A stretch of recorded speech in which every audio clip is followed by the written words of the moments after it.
Alam po ba ninyo kung gaano kaliit yung ipinost ko dito sa ating Facebook? Ganyan lang po siya kaliit. Bumagay po yung ating mga jellycy dito sa maliit na tipat. Mahilig po akong magtanim sa mga maliliit na tipat. Gustong gusto kong itanim ang jellycy sa mga maliliit na bagay o maliliit na pot. Doon ko sila itinatanim, mas bagay sila kasi yung mga dahon nila sobrang liliit. Bagay din sila sa maliliit na pot. So ito po ay collection ko nung ako po ay teenager pa. Matagal ko na itong iniingatan. Nawala po yung iba niyan dun sa aking patungan. Buti na lang po may natira sa aking dalawa. At yan ay may kapartner na platito at saka tasa. So maliit yung platito niya, saka maliit din yung tasa dahil maliit lang po itong ating teapot. Pero mabuti niya lang po may natira pa sa akin. Yung jellycy natin ngayon hindi po makulay kasi madalas pong makulimlim yung ating panahon at saka madalas din pong umulan.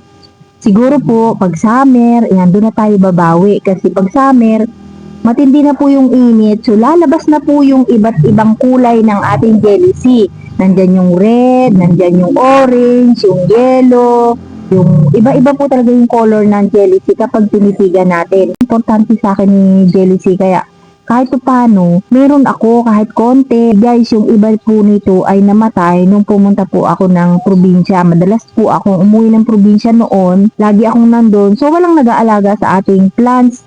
At saka kay jellycy, hindi nadidiligan. Kaya po yung iba niya namatay. Kaya kukunti na lang po yung ating jellycy. Pero pararamihin ko na lang po uli. Pero medyo matagal-tagal pa rin ng konti.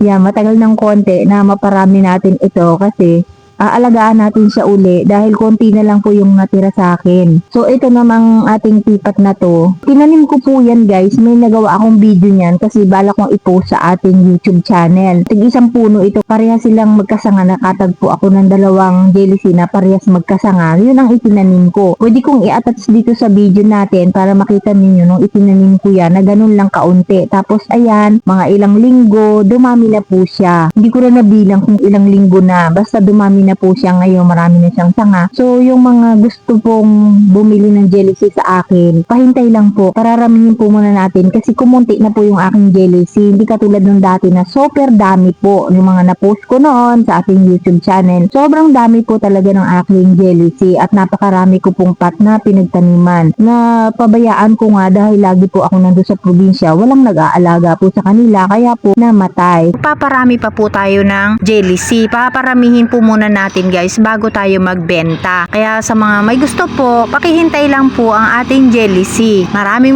pong salamat sa inyong panunood.